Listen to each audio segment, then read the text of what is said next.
Magazine pluriel. Juliette Kamde.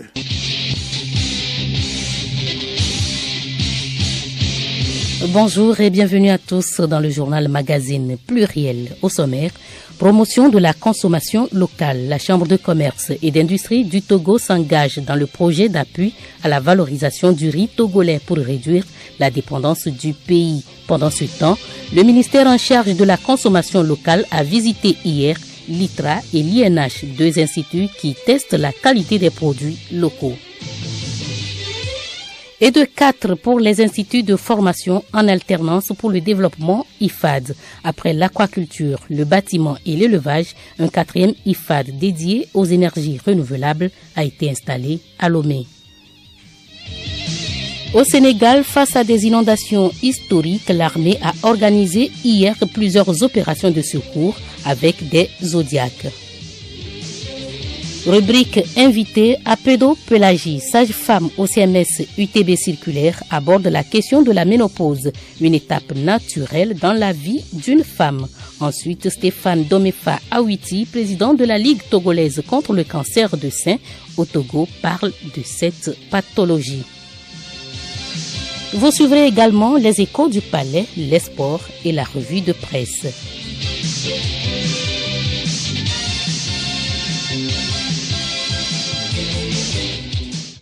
Du riz produit au Togo pour les Togolais. La Chambre de commerce et d'industrie du Togo et le ministère du commerce et de la consommation locale s'engagent à contribuer à la dynamisation du secteur rizicole au Togo. C'est à travers le projet d'appui à la valorisation du riz togolais Pavrit. Le projet initié par la Chambre de commerce et d'industrie du Togo veut stimuler la consommation du riz local et promouvoir par la même occasion la création d'emplois et de richesses. Edo Assignon. Il est question de mettre des stratégies fiables en place pour amener la population à s'intéresser au riz produit au Togo. Le projet d'appui à la valorisation du riz togolais se veut aussi un canal pouvant augmenter la consommation locale, surtout à réduire la dépendance du Togo en matière de riz. Christelle Diko, commissaire secteur commerce et coordinatrice du projet Pavrit. Le Pavrit est un projet d'appui à la valorisation du riz local. Son slogan, c'est « Mon riz, mon identité ». Le Pavrit a pour objectif principal d'augmenter la consommation locale en matière de riz, de promouvoir sa visibilité et par ricochet, d'agir sur les mécanisations de la production pour pouvoir assurer une quantité de riz utilisée sur le plan local. Le projet Pavrit se donne aussi la tâche de mettre en lumière le riz togolais, surtout lui permettre d'être compétitif sur le marché. Il s'agit de compétitivité. Jamais dans un territoire ou dans un pays vous constaterez qu'il n'y a que des produits locaux et pas de produits importés. Les produits importés rentrent dans la consommation de tous les jours et dans les réseaux de distribution. Ce qu'il faut aujourd'hui, c'est une équité d'achalandage, c'est-à-dire que lorsque vous rentrez dans une boutique pour 5 riz locaux, vous devez avoir 5 riz importés. C'est un marché. Sur le marché, les produits doivent avoir la même chance. Donc aujourd'hui, le Pavrit est là pour accompagner les producteurs de riz locaux pour une meilleure visibilité de leurs produits. Lorsque nous aurons boosté la consommation, bien évidemment, nous aurons un devoir à faire vis-à-vis des producteurs pour pouvoir respecter nos engagements. Lancé officiellement à Kpalimé le 10 octobre dernier, le projet Pavrit sera concentré sur la promotion de la consommation du riz local. Des produits locaux de qualité. Une délégation du ministère en charge de la consommation locale a visité hier à Lomé l'Institut togolais de recherche agronomique ITRA et l'Institut national d'hygiène INH. Ces deux institutions interviennent dans le test de qualité des produits locaux sur le marché. Compte rendu, Hervé Sebouanou. L'objectif de la visite, mieux faire connaissance avec les structures mises en place par l'État pour le contrôle qualité des produits locaux. Première étape, l'Institut togolais des recherches agronomiques ITRA. Ici, on fait l'analyse des points critiques des produits alimentaires. Dr Goto Chantal, directrice de l'ITRA. Point critique, c'est partout où la nourriture se voit en danger avec des microbes, des produits chimiques, tout ce qui peut rentrer dans l'aliment et qui va causer des problèmes de santé aux consommateurs. Deuxième étape, l'Institut national d'hygiène INH. Cette structure en matière de contrôle qualité fait des analyses microbiologiques stratégique des aliments. Dr Sani Justine. Analyser les produits avant de le mettre sur le marché, cela permet de garantir une bonne santé pour le consommateur, permet au producteur d'avoir une idée de la qualité de ce qu'il met comme produit sur le marché. Après ces 2 escales, Adovon Kafui, directrice de la consommation locale au ministère du Commerce, se dit satisfaite. Il y a beaucoup d'améliorations que nous avons constatées. C'est l'occasion de lancer un appel pressant aux transformateurs, aussi aux consommateurs, de vérifier la qualité des produits. Nous sommes en fin d'année, vérifier la date des produits, l'emballage, le contenu. En cas de doute, appelez le numéro vers le 8585, gratuit, pour dénoncer les pratiques qui ne sont pas normales. Suite de l'opération dans l'après-midi, cette fois avec le ministre délégué au ministère en charge du commerce, professeur Ounake Kosivi a fait un tour au supermarché Togomol. Cette visite, tout comme les autres, s'inscrit dans le cadre de la célébration du mois de consommé local. Le consommé local Hervé Sigbonou, c'est aussi nos sauces du terroir. Elle est de plus en plus consommée au Togo. La sauce aux feuilles de baobab ou Kodoyo. Riche en fer, cette sauce donne la force à l'organisme, en particulier aux enfants. Rebecca Kogomna a visité Dame Koboyo en pleine cuisine pour la sauce de Kodoyo. Découvrons le processus de préparation dans ce reportage. Je viens de ramasser les feuilles que j'avais séchées sur le soleil pendant 30 minutes. Pourquoi sécher les feuilles au soleil? Parce que au moment où je dois piler, ça va glisser dans le mortier. Tu as lavé ça avant de sécher. Dites-nous, quels sont les ingrédients que vous allez utiliser? Il y a tchodom, graines de baobab, benzo, piment, choutou, moutarde, papasse, petit poisson, thym, le sel et kodoyo, les feuilles de baobab. Quelle est l'étape suivante? J'enlève les feuilles sur les tiges.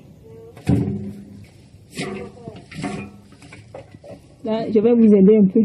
En attendant, je vais mettre la casserole sur le feu, un peu d'eau.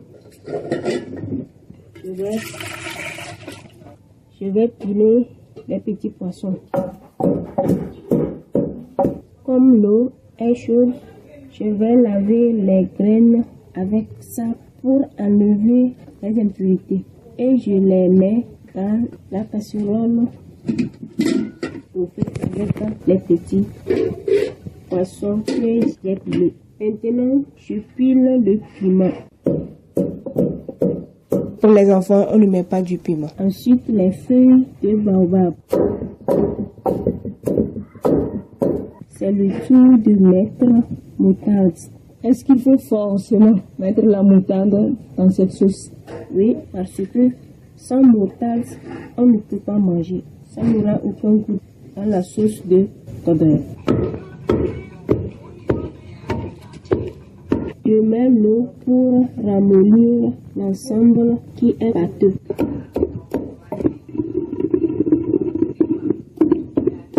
C'est bon.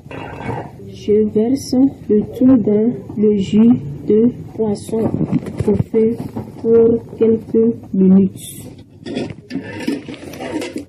Maintenant, combien de temps la sauce doit rester au feu? La sauce doit rester au feu au plus 10 minutes. C'est bon. Sinon, le bouillon disparaît. J'ajoute un peu de sel. La sauce est prête. Il faut goûter voir. C'est délicieux. En plus, ça sent très bon. Merci beaucoup. J'ai préparé la pâte de sorgho pour manger avec poisson à table. Tout le monde est invité à cette table. Merci beaucoup à vous, Rebecca Kogomna, et merci également à votre invité qui nous a montré comment bien préparer notre sauce kodoyo. Nous revenons dans l'actualité de ce jour. Nos communautés auront bientôt de nouveaux travailleurs sociaux à leur côté. 446 candidats concourent depuis ce samedi matin pour l'entrée à l'École nationale de formation sociale. Une initiative du ministère de l'Action sociale, de la solidarité et de la promotion de la femme. Les candidats du centre d'écrit de Lomé ont reçu la visite de Madame la ministre en charge de l'action sociale, Zinsou Klassou Akosiwa, et son homologue chargé de la formation professionnelle, Isaac Tchiakpe. Il est 6h30. La cour du lycée Tocoin est pleine de candidats. Certains assis sur les marches des terrasses de classe et d'autres sous les arbres, cahiers ouverts en main, révisent les dernières lignes avant d'entrer en salle d'examen. Les surveillants, à 7 heures, commencent l'appel des candidats. Les candidats, une fois en salle, reçoivent la visite des ministres qui leur prodiguent des conseils avant de les rassurer sur les débouchés à la fin de leur formation. Rassurez-vous, vous avez fait le bon choix. Tout mon souhait, c'est que vous tous vous soyez retenus à la fin de cette évaluation. Soyez concentrés, lisez bien le thème, les fautes d'orthographe. Les admis, après leur formation, auront pour mission de coordonner l'action sociale dans les milieux ruraux et urbains et de renforcer les capacités des communautés à la base. Akisi Dovi Yawa Koboyo, directrice de l'École nationale de formation sociale. Ils sont chargés d'aider à la cohésion familiale et sociale, l'intégration des groupes défavorisés et vulnérables. Ils sont aussi chargés d'amener les communautés à prendre conscience de leurs problèmes, à les analyser. Ils sont aussi chargés de contribuer à la mise en œuvre du plan de développement national et être aux côtés surtout des communautés à la base. 5 centres d'écrit sont prévus sur toute l'étendue du territoire national. Il s'agit des centres d'écrit de Lomé, Atapamé, Sokodé, Kara et Dapaon. Sur les 446 candidats, 100 seront retenus pour une formation de 3 ans. Vous avez certainement reconnu la voix de Alou Noyoué sur ce sujet. Le Togo enregistre un 4e IFAD. L'Institut de formation en alternance pour le développement énergie renouvelable a été installé cette semaine à Lomé. Il s'ajoute aux IFAD aquaculture à Elavagnon, bâtiment à Lomé et élevage à Barkwasi. Lancés en 2019, les IFAD obtiennent d'excellents résultats. Le bilan avec Komi Nassini, directeur général adjoint de l'agence éducation et développement AED. Le bilan est positif parce qu'on a inauguré le premier IFAD dans les années 2019. Aujourd'hui, nous sommes en 2024, on est au 4e IFAD qu'on ouvre. La création d'un IFAD, c'est pas facile, ne serait-ce qu'en regardant les infrastructures. Donc c'est une volonté qui est maintenue. Il n'y a pas d'autres centres de formation qui forment comme à l'IFAD. Quand un jeune sort de l'IFAD avec son bac pro, il a l'équivalent de 3 ans d'expérience professionnelle. Donc, par rapport à la qualité de la formation, nous faisons les efforts possibles pour maintenir le cap. En termes d'insertion des jeunes, si on a mis en place au sein de l'institution un service chargé de l'insertion, c'est qu'on accorde une importance à cette question-là. Je peux vous dire, nous avons 3 promotions de bacheliers. Une promotion de 2022 à l'IFAD aquaculture uniquement, une promotion de 2023 également à l'aquaculture et une promotion 2024 à l'IFAD de l'élevage et à l'IFAD bâtiment. Concernant les 2 promotions de 2022 et de 2023 à l'IFAD aquaculture, la totalité des apprenants sortis en 2022 sont accompagnés et sont installés. On est à 95%. Un des partenaires, vu la qualité de la formation, dit « Je vous prends une étudiante qui va venir chez nous. » Et elle est en France. Pour la promotion 2023, tous sont en entreprise et pendant ce temps, le processus d'accompagnement financier est en cours. Maintenant, pour 2024, ils viennent de sortir. Les apprenants dans les métiers du bâtiment, ils sont même opérationnels avant le terme de leur formation. Et c'est pas avec eux qu'on va poser la question nécessairement de l'accompagnement et tout. Mais le mécanisme, il les prend aussi en compte. Mais ce sera pour ceux qui sont dans le besoin.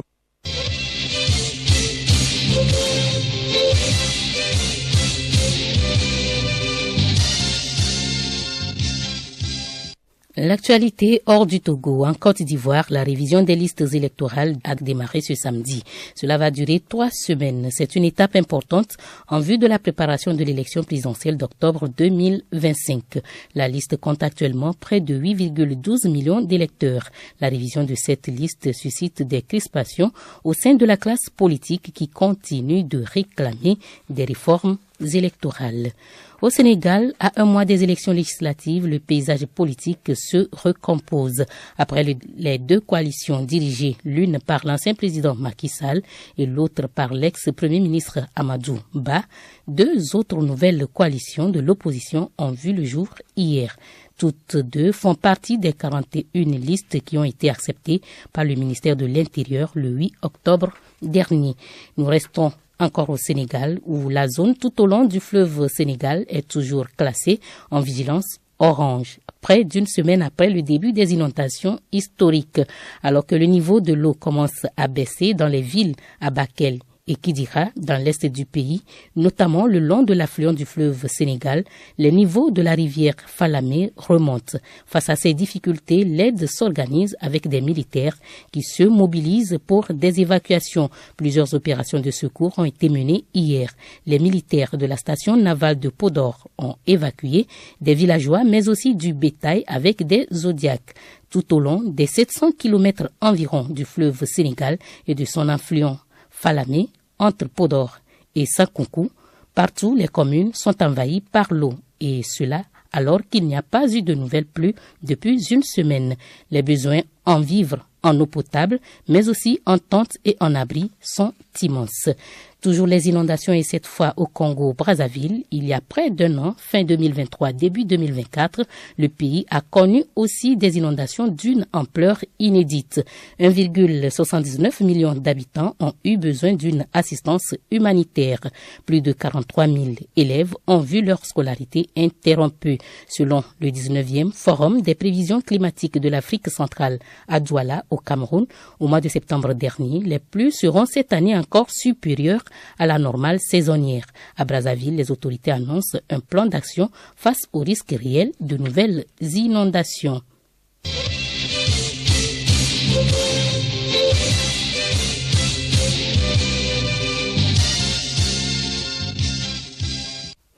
Les femmes, à un moment donné, connaissent un arrêt des menstrues ou règles. C'est l'un des signes de la ménopause. Elle n'est pas une maladie, mais c'est une étape naturelle de la vie d'une femme. À l'occasion de la Journée mondiale de la ménopause observée hier 18 octobre, lumière sur ce processus naturel avec Apedo Pélagie. Elle est sage-femme au CMS UTB circulaire à Nikonakwe. Elle est au micro de Samira Boukari et de Geneviève Pognon. Madame Pélagie Apedo, bonjour. Bonjour. Vous êtes sage-femme au CMS UTB circulaire à Nikonakwe. Dites-nous, quels sont les symptômes les plus courants de la ménopause? Merci pour la question. La ménopause même, c'est l'arrêt définitif des menstruations ou des règles. Quels sont les symptômes qu'on rencontre le plus souvent? Il y a premièrement l'arrêt des menstruations qu'on appelle souvent les règles. Il y a la sécheresse vaginale aussi, les bouffées de chaleur et puis les sauts d'humeur. Alors, comment la femme doit se prendre en période de ménopause? En période de ménopause, la femme doit comprendre que vraiment c'est une situation naturelle qu'elle subit et surtout elle doit éviter certains comportements comme l'abus de l'alcool, du café, les plats trop chauds ou trop froids, trop épicés. Voilà, elle doit vivre naturellement et accepter sa situation, avoir une alimentation équilibrée, pratiquer les exercices physiques aussi, c'est important. Est-ce une maladie? La ménopause, on ne peut pas dire que c'est une maladie puisque c'est un phénomène naturel. Elle survient lorsque les ovaires arrêtent les sécrétions hormonales, l'oestrogène, la progestérone et aussi la formation d'un ovule chaque mois. Donc c'est ça là même qui explique l'arrêt définitif des règles que l'on compte. Mais souvent, ça donne un niveau d'inconfort à la femme. Donc, c'est-à-dire, les hormones, tout bascule dans son organisme. Vous voyez les signes qu'on a cités au préalable, tu vois. La femme se sent avec des bouffées de chaleur, la sécheresse vaginale, elle n'a plus les envies sexuelles et autres. Madame Apedo, à quel âge survient la ménopause? La ménopause, ça survient, la ménopause normale, ça survient entre 45 et 55 ans. Donc, disons autour de 50 ans. Voilà, l'âge de la ménopause. Peut-on retarder la ménopause? Oui, on peut retarder la ménopause. Mais bon, quand les signes ou bien les symptômes surviennent, c'est vraiment difficile de retarder la ménopause. Mais néanmoins, on peut toutefois avoir une qualité de vie, genre bien s'alimenter, manger les aliments sains, et les légumes, les fruits, faire un exercice physique, ça c'est vraiment important. Comment soulager les bouffées de chaleur? Nous avons les médicaments qui peuvent vraiment aider la femme dans cette situation de bouffée de chaleur. Mais chaque femme avec sa situation de sa ménopause.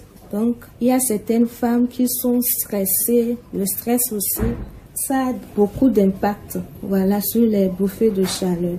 Bien même que vous allez leur prescrire ces différents médicaments, mais elle va toujours signaler ces signes parce qu'elle est dans cette période de ménopause. Donc c'est ça, il faut que la femme se sente naturellement, il faut qu'elle sache que c'est une situation naturelle qui vient à elle et qu'elle accepte telle qu'elle et aller à la consultation aussi. C'est important aussi. La consultation gynécologique, c'est important, surtout dans ces moments de ménopause-là. C'est important. D'ailleurs, même, ce n'est pas seulement dans les moments de ménopause aussi, mais chaque femme qui est une jeune fille, âge de procréer ou en ménopause, doit aller au moins une fois à la consultation gynécologique. Donc, toutes les femmes, ces moments-ci, quand tu rentres dans les moments de ménopause, de faire une consultation, de ne pas écouter les automéditations, de se consulter, faire une consultation gynécologique et à chaque situation, il y a des prescriptions à faire et il y a des conseils aussi à donner pour pouvoir aider cette femme à s'en sortir.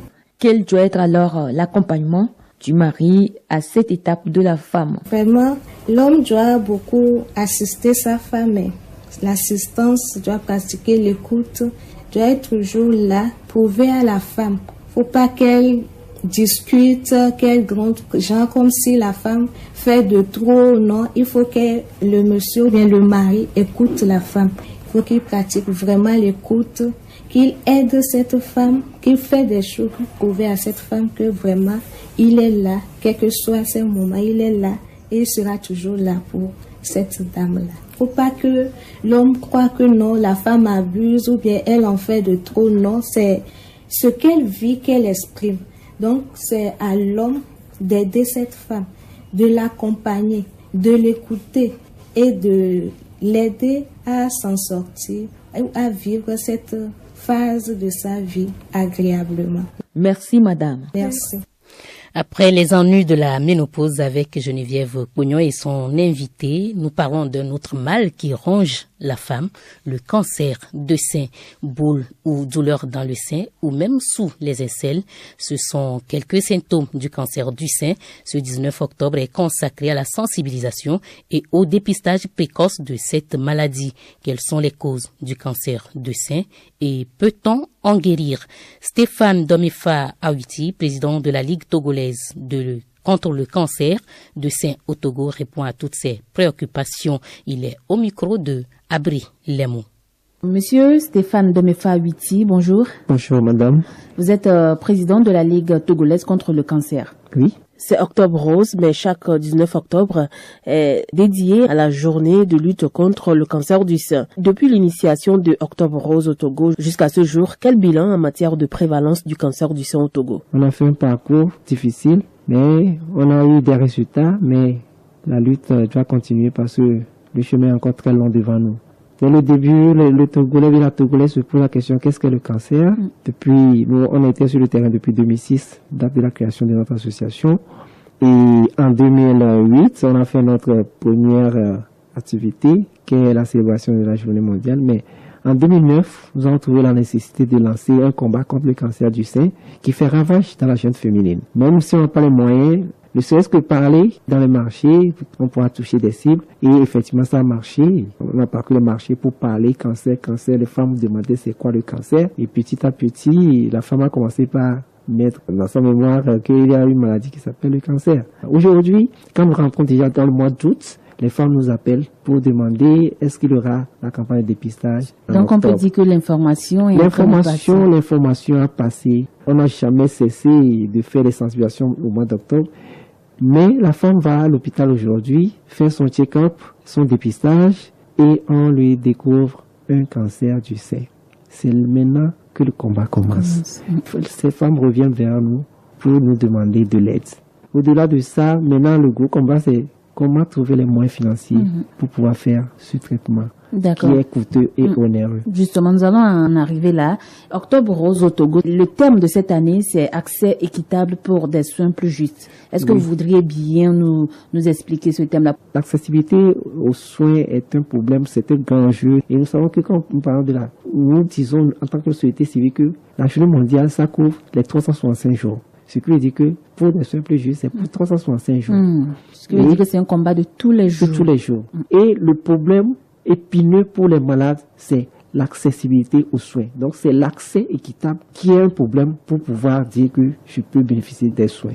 Les soins, on en parle. Oui. Alors, dans le processus justement du traitement, on parle de chimiothérapie. C'est quoi exactement?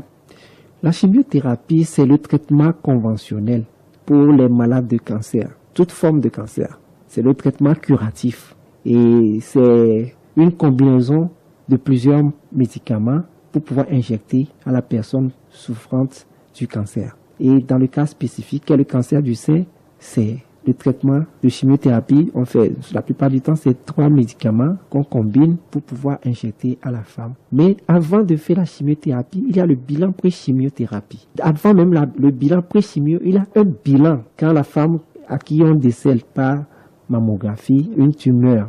Là même, je dirais que c'est même pas encore confirmé totalement parce que la femme doit procéder à plusieurs analyses.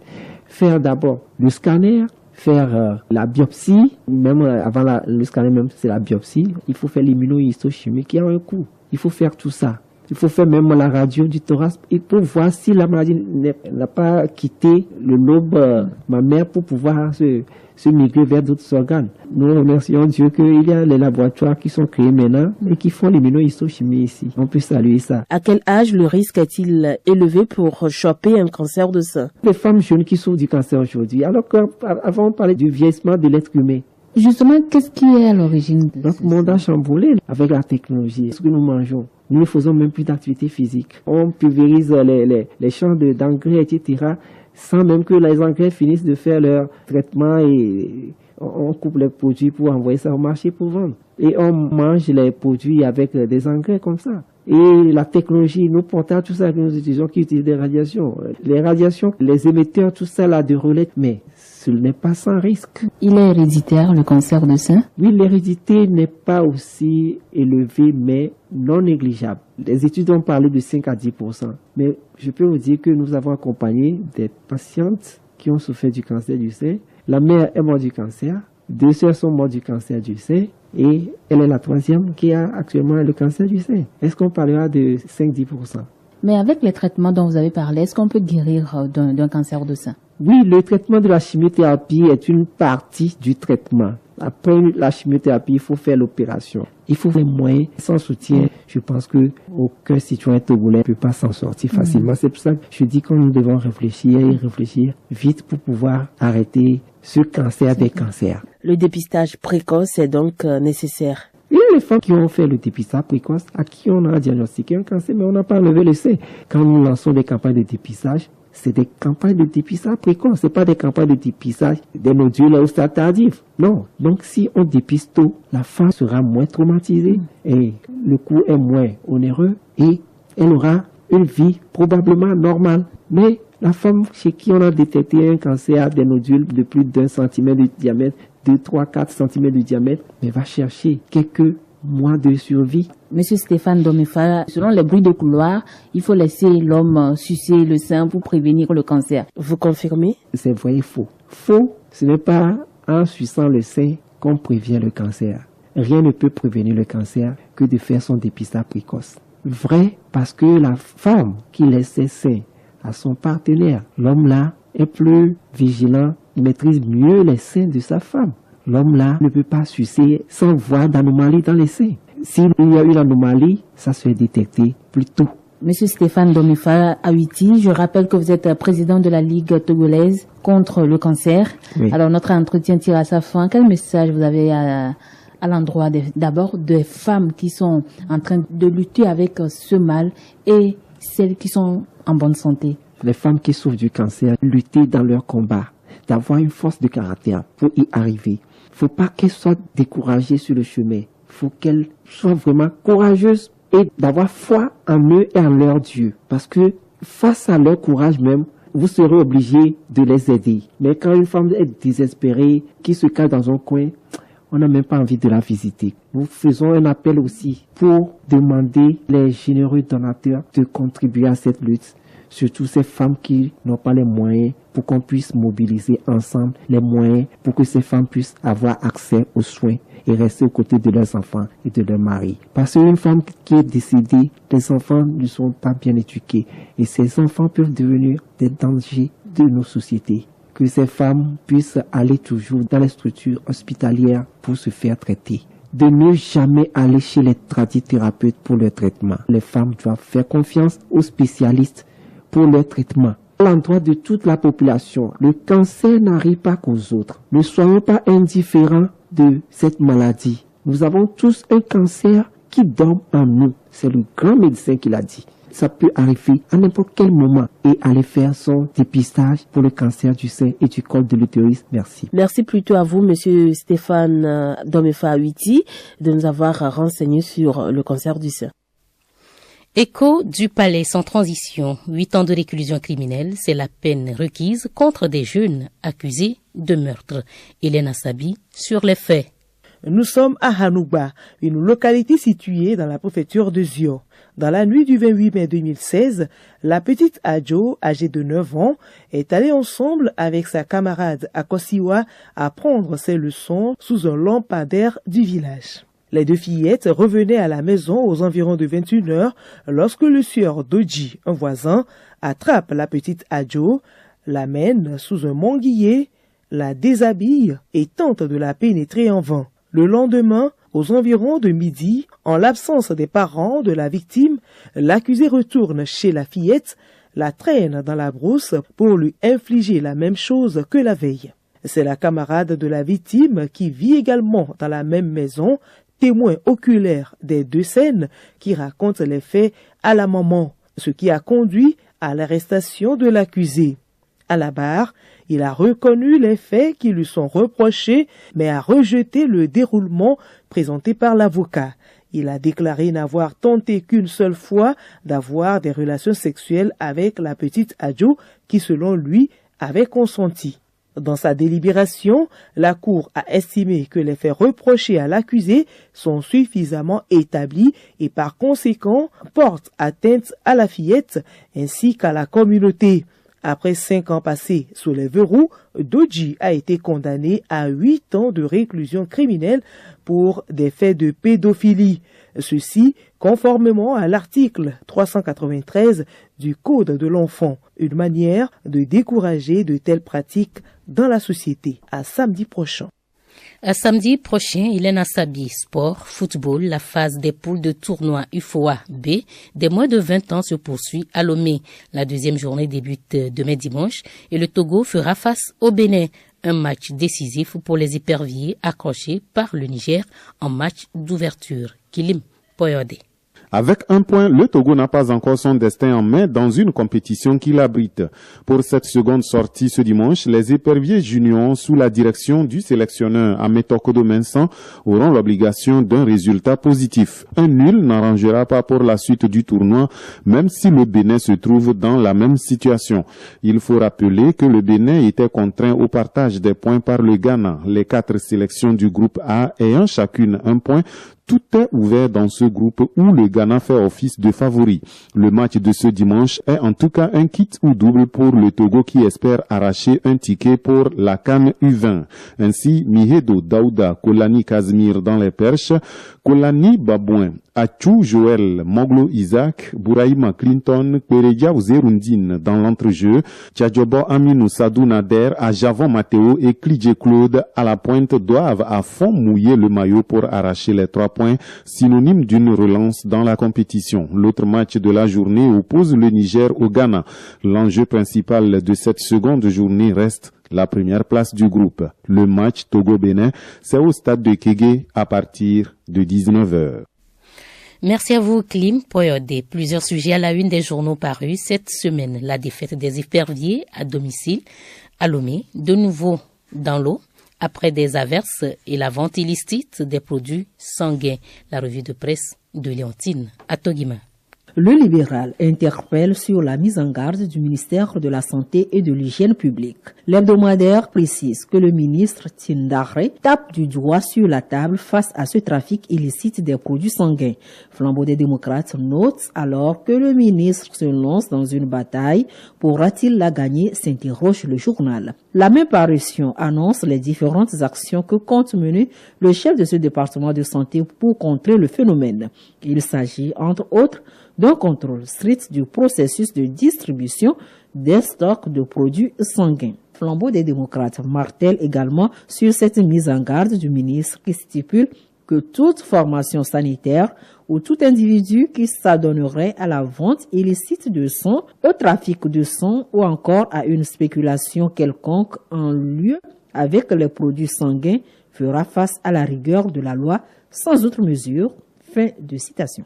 Autre fait qui nécessite aussi des mesures urgentes, les inondations en ce temps pluvieux. Togo Mater rassure que des dispositifs sont en train de se mettre en place d'après la ministre de l'eau et de l'assainissement, Mila Aziablé, qui a fait une tournée dans 7 quartiers après les grandes pluies du week-end dernier. La mesure la plus concrète relevée par le Mania Libéré, la mise à la disposition des populations d'un numéro vert, le 170, pour alerter de tout cas de sinistre ou de risque d'inondation. Et pour finir, les défaites des éperviers face au Fennec de l'Algérie ont aussi retenu l'attention des journaux. CAN Maroc 2025, double défaite du Togo face à l'Algérie, pas d'effet d'arrêt, titre l'équipe sportive. Pour Canal D, une véritable remise en question s'impose face à cette descente aux enfers des éperviers.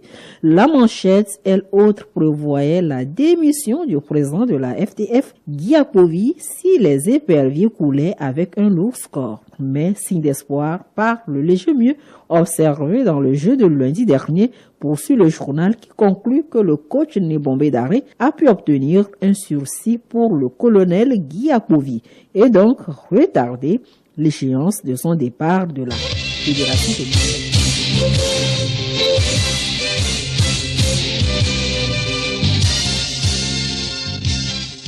Pluriel, le magazine hebdomadaire de Radio Lomé.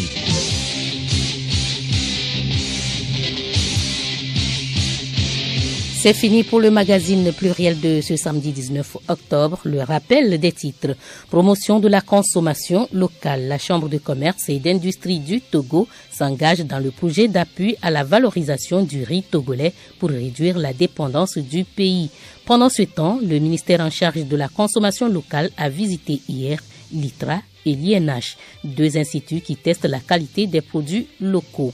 Et de 4 pour les instituts de formation en alternance pour le développement IFAD. Après l'aquaculture, le bâtiment et l'élevage, un 4e IFAD dédié aux énergies renouvelables a été installé cette semaine à Lomé. Au Sénégal, face à des inondations historiques, l'armée a organisé hier plusieurs opérations de secours avec des Zodiacs. Rubrique invitée, nous en avons eu 2. Ils nous ont tous les 2 parlé de la femme. D'abord à Pédopélagie, sage-femme au CMS UTB circulaire à Lomé, a abordé la question de la ménopause, une étape tout à fait naturelle de la vie d'une femme. Ensuite, Stéphane Domefa Awiti, président de la Ligue togolaise contre le cancer, nous a donc parlé de cette maladie, le cancer du sein. Vous avez suivi les échos du palais avec Elena Sabi, les sports avec Kilim et la revue de presse hebdomadaire avec Léontine Atogima. Bon après-midi à vous tous.